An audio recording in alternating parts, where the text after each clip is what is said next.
The 0032 of Gary's Glorious Golden Nuggets. Today we have Lane Kawaoka, who is a former civil engineer who had in his earlier youth invested some money sometimes and learned a little secret about passive income. And then in about 2008, he got involved in some property deals. And along the way, discovered after about 11 properties were acquired that it was a different way, a better way to be a real estate investor. That has led on to the development of an online course where he offers some training and mentorship. Also, the opportunity to join a syndication to engage in real estate investing. They have 4,200 plus properties, got 340 million in assets that they have under their management. This guy is not slowing down. He says he's semi-retired. I don't believe him. Nobody gets that far and actually retires from all of this. He has a podcast of his own. It's simplepassivecashflow.com. Please do tune into his podcast to get more information about what he has and what he offers, and also how you could benefit. So I want to welcome you, Lane. Thank you very much for joining us on Gary's Glorious Golden Nuggets. Hey, thanks for having me. Aloha, everybody. I understand Lane is at 6:30 in the morning in Honolulu today. I'm sitting in my apartment at 4:30 in the afternoon in lovely downtown London, UK. First question that I always like to ask Lane is, what do you wish you had known before you had begun this journey? Well, I think I wish I would have known the truth that there's a very different way that the wealthy do money, right? In terms of debt, in terms of what do they buy, where do they buy, what kinds of deals do they get into.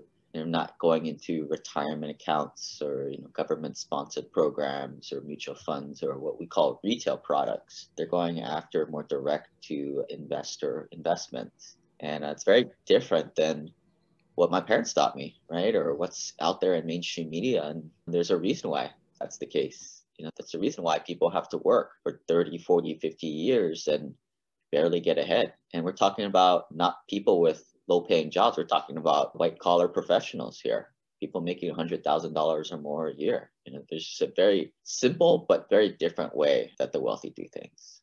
Yes, that's very true. And a lot of times you discover that the tax code was actually designed for them and not for the working stiff. There's a lot of benefits along the way if you are smart enough to figure them all out. So you, as a civil engineer, got involved in real estate investing and you reversed engineered it. Is that basically what you did? Yeah, I mean, in the beginning, I just bought a rental property, originally bought to live in. I realized I was never home, and it was kind of a waste to have this property because I was a young civil engineer.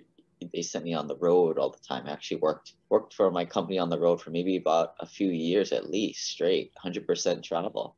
So I just started to rent it out. The monthly rents were $2,200 a month. The mortgage was $1,600. And to a young 20-something-year-old kid, that delta between the two was a lot of beer money. And I started to get a taste of this passive cash flow thing. And I realized this is my ticket out of the rat race. And what a ticket became for you as you applied for it. But let's just ask you, we've heard about what you wish you had known before you got involved. What was the biggest learning experience for you along the way? And what did you learn from it? I think the biggest thing was people do things very differently, right? I mean, when I bought that first rental property, I guess this is pretty intuitive, right? You feel easy with debt, right? So I would pay down my debt. I would, take large chunks of money, $10,000, $20,000 and pay it down. And then, I started to meet higher net worth investors. And they said, what are you doing, man? Don't pay down debt. Use that money that you're paying down the debt to go buy more properties, right? For down payments, more and more properties. And then you got two ideas. So what do? Right? Well, you run the numbers on your own and you see what's going to happen. So I ran the numbers and I realized that I could just buy another property and then I buy another and buy another. And my net worth would exponentially grow. And here's something super important that it got distilled down to. Non-sophisticated lay people, they focus on debt, the amount of debt they have and the interest rate they're paying. Sophisticated investors don't care about those things, the rate or how much debt they have, but they care about how much cash flow they have so that they can hold on to the asset in case a recession comes. And they certainly care about how does their net worth increasing, right? So paying down your debt is not aligned with financial freedom, right? It's aligned with those first two things that most lay people are interested in, which I'm kind of telling people, don't worry about that. Focus on what is happening with your net worth and what is happening with your cash flow. Those two guiding goals will lead you to financial freedom quicker and faster, I believe. Financial freedom is really what it's all about, as well as getting time freedom in the process. A lot of people want to have geographic freedom. What I find really interesting is you've got property all over the United States, from what I've been able to glean, and yet you're living Honolulu, the most southern state of the United States, out in the middle of the Pacific Ocean. So you must obviously have a sense of geographic freedom. You basically are telling me you're wanting to be or are semi-retired. So you have some time freedom out there, and you certainly have financial freedom that you've acquired. How long did that actually kind of take you to achieve? I mean, it's not overnight, right? Like we're not wholesaling houses, flipping houses, or doing any real estate activity. We're passive investors. But it takes a while to build up that nest egg, right? I bought my first property in 2009, bought another duplex in Seattle in 2000, a couple of years later, 2011. But it wasn't until 2015, after just saving my money, saving $50,000 or so every year to put to more investments, that eventually grew to 11 properties in 2015. I mean, it took a really long time to get there. For most people, they can't wait more than a couple of years to get that feedback. But now this passive real estate investing is not a get rich quick scheme. It's a get rich surely scheme, though. I like how you phrased that, a get rich surely scheme. And one of the things that I do view at is the average person who is going to get into a form of business for themselves usually has already calculated that there's no profit for themselves for at least 5 years. You're basically saying, well, I was just maybe double that before I actually got to a point where my investment was bringing in enough passive income that I could actually really do something with it now. And that was because you had figured out how the rich people are doing it. And that is what makes a clever businessman, is when you can figure out the success patterns of other people, because success always leaves clues. Right. I mean, so around 2015, I had 11 rentals, and that point, I started to get around and pay for higher level masterminds, get around other higher level net worth investors, mostly accredited investors. There, I saw that their strategy was a little bit different. They were still investing in real estate, but they were investing in these things called private placements and syndications, where they were a passive LP investor. So they didn't have to put any loans in their name. They didn't have to do anything. They let the general partners take care of it all. And they were able to diversify over multitude of different partners, different geographic areas, different deals, to get diversification that way. And this is where I realized, I kind of saw the lights. This was definitely a pivot point for me, where exactly what you said, like, success leaves clues. A lot of these people had done what I did. They own little rental properties here or there. But as their net worth grew, certainly over $1 million net worth, owning little rental properties just is not scalable, as I certainly learned with 11 rental properties. With 11, just to give folks an idea, with 11 rental properties, I had maybe an eviction or two every year, some kind of big issue that happened every quarter, like a tree fell on the house, or rainstorm washing out the basement, or plumbing repair. No problem, right? I have a professional property manager, like you said, location independence. I don't need to be there. My property managers deal with the tenants, termites, and toilets for me. But it's just for 11 rental properties, that's at $300 of cash flow per property. That's about $3,000. Now, myself and most of my clients will say, we need something more like $10,000 a month. So I would need to increase that exception amount by 3 times. And you can quickly start to realize this becomes quite the chore, which is why the need to switch to more scalable investing options, such as private placements and syndications.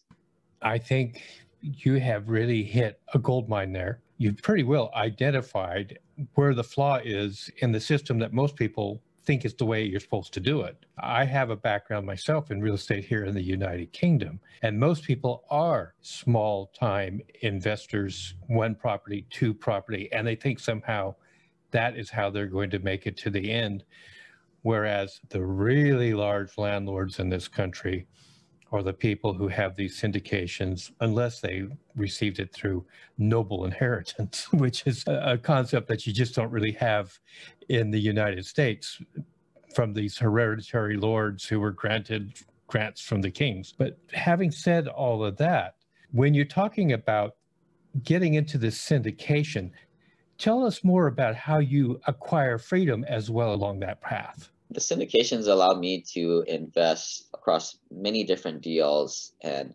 again, none of the loans go in LPs' names, and none of the headaches, the manager duties, the asset manager duties go on the general partner side. They're the ones who find the deals, put it all together, and operate it, and just send the LP investors checks. And I think what really is the icing on top of the cake is on these larger deals, at least here in America, you can do what's called a cost segregation on the asset and extract a lot more depreciation. We call it bonus depreciation here. And you can get a lot more tax benefits than just owning a little rental property on your own. And this is what unlocks these passive activity losses, which obviously offset passive income. But for some people here in America, you can do what's called a real estate professional status in your taxes. There's some rigmarole to go through to get that checkbox on your taxes, but a lot of people that I work with, we have now offset their high ordinary income that they're using. So this unlocks a huge another world. And this is exactly where you start at the top, right? The wealthy play by a different set of rules. In fact, they're the ones making the rules. That's true. And they're also the ones that make sure that the laws are reflecting their highest benefits for themselves, because that income can buy the politicians, as we well know. So what would be most attractive for like your European investor who's sitting here? Real estate in Europe is really expensive depending on where you live. London's one of the most expensive cities in the world to buy things right now. In fact, they call parts of London billionaire ghettos because these people are paying so much money for just a small room, nothing more. So if a person was sitting here, let's just say hypothetically, a guy who's got two properties, he's renting both of them out, but the value of the properties together is $2.1 million. What advice would you give to them about investing in the American syndicate market? It's a no-brainer, right? I mean, the way you gotta look at it is like, how would your money grow doing this option? How would it grow where it's at, right? It's barely doing anything where you're at. It all comes down to your return on equity. Most people have dead lazy equity stuck in their properties or maybe in a checking account, savings account. You got to get that stuff working, right? That money has to work harder than you are, right? Especially if you have a day job still. But, back to the basics, right? Like you have to find properties that cash flow. How do you do that? Well, we look at this rule called the rent to value ratio, where we need it to be 1% or higher. No, we don't buy it. So that 1% is a quick and dirty rule to ensure that all the expenses, maintenance, repairs, property management, again, to do our headache stuff for us, will be all paid for and then some, at least some cash flow after all the income, the rental income. So we're looking for this ratio 1%. So you find this ratio by taking the monthly rent divided by the purchase price, and that is that ratio. So a lot of the times we'll find places that are around $100,000 that will rent for $1,000 a month. So 1,000 divided by 100 grand is 1%. And that passes the test, and we'll continue to do more due diligence, right? But we won't target places in America that we call primary markets, like Seattle, Los Angeles, San Francisco, New York. A lot of these places, you're going to be less than 0.5% rent to value ratio. And I do believe a lot of places in Asia, especially in London, as you say, you guys are well below that 1% rent to value ratio. So as soon as you see that, we wouldn't buy it, right? We buy off cash flow. So, like when I was living in Seattle, I started to realize that that market wasn't going to cash flow for me. And I needed to get out of there. And which is why I went to different parts of the country, places in America like Birmingham, Atlanta, Indianapolis, Kansas City, Little Rock, Jacksonville, right? These less second known areas, but that's where the rent to value ratios are there so that you're able to cash flow on the month to month basis. And that's how we feel. It doesn't matter where the markets go, right? Where the economy goes. It goes up and down, up and down. But as long as we're cash flowing on a month-to-month basis, we don't care. We can hold to when we want to sell. I think you really have figured it out and nailed it quite a bit. There's a lot of investors sitting in the UK right now who are nervous. We just entered into Brexit, for example, for the UK itself. Nobody really understands what's going on here. We've been involved with COVID now with a huge lockdown for 9 months out of the last 12. People are sitting down saying, okay, how do I protect my investment? Rents can't going up any higher. People can't afford to pay more rent, et cetera. What do I do? And basically, you have the solution for them. That's what I really like. So tell us about your podcast and what you actually talk about in the podcast that help these people. So my podcast originally started out, right, buying how do you buy single family homes at cash flow, right? Where do you go? How do you buy it? But that I started my podcast back in 2016 when all my friends were kind of asking me, how I was buying all these properties and don't even visit it, right? I don't even like 3,000 miles away. How do you manage the thing? Well, it's all in those first, I would say, dozen podcasts. But around 2016 was when I was transitioning more towards an accredited investor, investing in private placements and syndications. So the story has kind of changed, right? But it's definitely followed my journey through financial freedom as we start to uncover these secrets of the wealthy, through private placement syndications, like these tax benefits. What are we doing legally?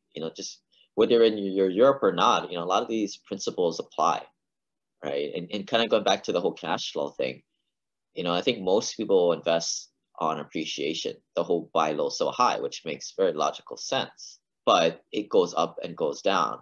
I am more interested in capital preservation and knowing that I'm going to make money on a month-to-month basis. And how do I do that? Well, cash flow. I know that the real estate firms are always telling people that if you buy a property in London this year, in 10 years, it will most likely be worth double what you bought it for. That's what typically happens.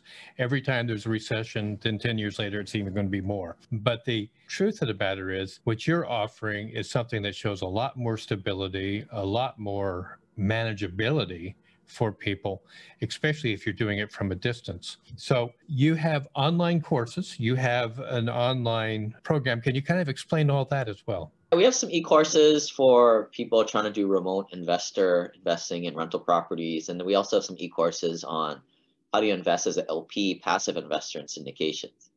But I would urge people to just go check out the podcast. And we have a lot of this content on the website for free. Free is always a very good price. And if you find the value, then you know the man you want to talk to that can help you even further along the way. In your earlier discussions, you talked about finding masterminds. That's a wonderful resource. Tell me more about your masterminds. So we have a high-level mastermind for mostly accredited investors. These are the guys who want to build their network with other pure passive investors, right? And I think that's the hardest stuff for people in my tribe. We're not broke. We have good paying jobs. We have money. So going to the local real estate club or these free online forums is some of the worst places to go. Right? A lot of these people don't have any money. They realize that real estate is a get rich quick thing and they're looking to, make something out of nothing.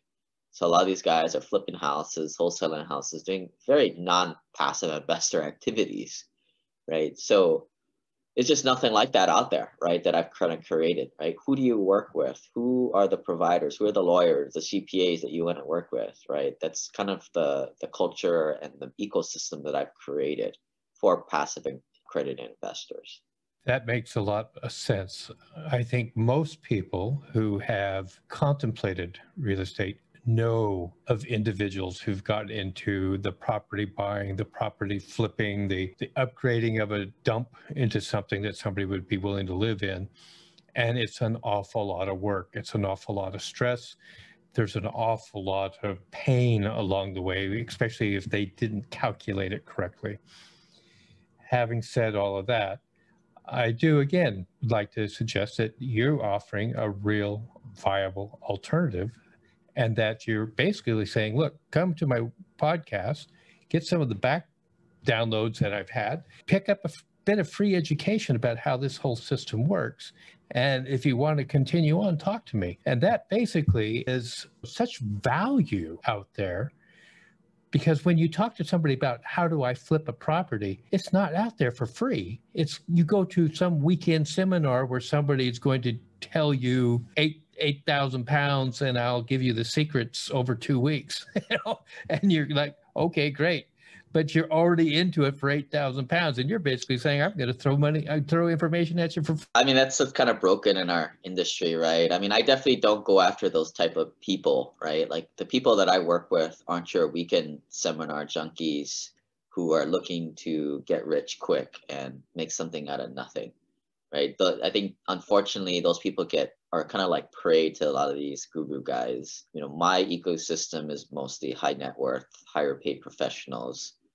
They want to learn, get educated, and then should they want to work with us in the future, well, we want you to be educated and understand the risks, right? Because there are some, but you know, that's what we try to mitigate for investors. And when they come into Investor Club, which they can go to simplepassivecashflow.com/club, they can kind of learn more there. There's a lot to be had out there in this world. In the digital world, there's a lot of information that's out there for free that you could find to get the basics that you need to have happen. But as you are aware, there is a huge world. There is a lot of people who have money. They are not your struggling person. They're just tight. They're holding on to it, and they can see their depreciation occurring on the cash. I mean, there are people who are sitting with chunks of cash in the bank, and now the banks aren't even paying interest to them. They're charging you interest for keeping it in the bank. And the smart move would be to do something along the lines that you're pointing out. And so to those listeners who are sitting there in various countries saying, yep, my bank is charging me for all this money that I am holding into the bank, there is an alternative out there. It's just the saying, savers are losers, right? People who have money in the bank, you have negative interest, essentially. Even if it's 5% interest, you're sort of losing money to real inflation, right? What you want to be doing is going and buying assets with good debt, because that debt is one of the biggest assets, right? That debt's going to inflate as whatever happens with Brexit or all that uncertainty, right? You want to own commodities. And we're not talking about gold, right? Gold doesn't cash flow like real estate does. Gold, you can't really leverage it. Gold doesn't give you the tax benefits that real estate does. But gold, like real estate housing that people need, especially like the workforce housing type that I think that people need more of, the good value apartments or rental homes that we provide is something that this country and the world needs more of. But yeah, it's very, very counterintuitive, right? Because we're all taught to buy low, sell high, invest for appreciation, pay all your taxes, actually pay early, right? Is what they say. Very different than what the wealthy are doing. I totally agree with you. It's all counterintuitive because what are people taught in school? They're basically told them not to go into debt, have money in the bank, develop a savings program, invest in government secured investments. And I know so many people who can tell you, I invested in and the money is gone. I invested in pensions and the money is gone. So you're basically singing to the choir. And a lot of the people who you're actually having on this podcast are entrepreneurs who are looking for opportunity to take their assets, their savings, their profits, and invest them in a way that will even give them a greater return, eventually give them greater freedom. And freedom is really what I think anybody who wants to work is actually. Right. And I'll leave kind of people with this, like after I had that first rental property, I'm a math guy, so I started to do the math. And I would realize that with this first rental property I had, which quite frankly wasn't the greatest rental, but it made me like 20 to 30% on my money. If you don't believe me, you can check out my video at simplepassivecashflow.com/returns, where I do like a little whiteboard exercise and kind of showing you the numbers. And then I looked over at my 401k, my mutual funds, and I was like, suppose you're only making 8 to 10% there. It's like, what the heck, right? And I started to realize, like, well, if everybody just, did what I did, maybe, certainly you're not going to retire off 1 or 2 properties, but if you kind of continue doing this and you buy a few of them, at some point, you're going to be financially free. And how would society exist at that point, right? If everybody had a handful of rental properties, didn't have to work, society would crumble, right? Who would design our bridges? And, who would do all this the city services for us, right? The system cannot exist like that, which is why there needs to be this big marketing dogma campaign to keep everybody investing in these garbage investments so they keep working for 40, 50 years and put a full life's effort into society. And that's just, I don't know. The reason why I do what I do is because, look, I was a hard, like, I was kind of duped to, right? Like, we were all taught to go to school, be good little boys and girls, study hard, go to university, work at a job for 40, 50 years, right? It's ultimately the middle class, the working professionals that are paying the most, right? We're not talking about those who can barely hold a job, right? I'm not working with those type of people. I'm talking about the financially responsible with good paying jobs. Y'all are the people who are going to get duped the most, right? You guys are all paying your fair share of taxes for everybody else. It's not the wealthy, it's not the poor, it's you guys. And quite frankly, you guys need this stuff the most. Yeah, and quite frankly, all of us went to the same schools that were factories. We were trained with bells. We were trained to ask permission for everything we wanted to do. We were told what time we had our hunger because that's when we got our lunch. They told us when we could go to the toilet. They told us when we had to be back. Everything to train you to be an employee someplace else. And you're really singing to a choir with a bunch of people here who are basically saying, I went into the entrepreneurial track because I wanted to take control of my life. And you're basically saying, here is another vehicle that can assist you along the way. The fact that it's not a get rich quick scheme to us entrepreneurs is basically telling us this is something to pay attention to, because we know that every get quick scheme doesn't last. Easy come, easy go. And, Yeah. I think the nice thing about real estate is that everybody can do it. Yeah. Unfortunately, you're not going to get rich quick doing it, right? Which maybe could be a good thing too. Yeah. Well, that's true. But if somebody sat back and was, I mean, let's realize that we need to be playing the long game. What am I going to do over 10, 20 years, 30 years? I'm going to be working for somebody 45 years, or do I want to get involved in something with a bit of my income over time, learning how to invest it correctly, and taking that chunk and putting it into something where I can basically say, I now have freedom. And then I can start doing what I want to do because I have the freedom. And when you have the freedom, your life suddenly gets better. In fact, everything in life gets better. Just some people, I did this thing all passive my first 10 years, right? Bought my first rental property in 2009. I was still working my engineering job all the way up to, maybe in 2018, as I think when I finally left. So it was almost a decade of, kind of working, doing this on the side. So it can be a very passive activity, but yeah, I mean, it took me 10 years to get out of the rat race from there. Probably could take you guys a lot quicker, right? Like I said, I've made a lot of mistakes along the way. I didn't have access to the right people. So that's why it took me damn near 10 years. So most people I work with can get them out in like maybe 2 to 5 if they have a good amount of assets. Please give us your podcast, your website details so that people could follow and get involved if they're interested, because folks, I'm going to put all this information in the show notes. Don't worry about it, but please go ahead and do that for Elaine. People can go to my podcast, Simple Passive Cash Flow, Passive Investing. It's found on iTunes, Google Play. The website is simplepassivecashflow.com. Check that out. A lot of free resources. Join the investor club there. And then if people want to get a hold of me, and email me at lane@simplepassivecashflow.com. Now, Lane, I give everybody 2 minutes at the end, uninterrupted, to say whatever they want to say that's on their heart on any subject. Your 2 minutes starts now. I think we start to realize that the wealthy do things very differently. They invest for cash flow as much as capital preservation, right? We're not gambling here. I think society has it wrong, right? They teach us to go after the accumulation theory, right? Save up your money so you get $2 to $4 million. And then when you retire, you live off that mountain of money. But let's think about this. In really, truly an end game, you need cash flow, right? Unless you want to eat at your pile and eventually have nothing.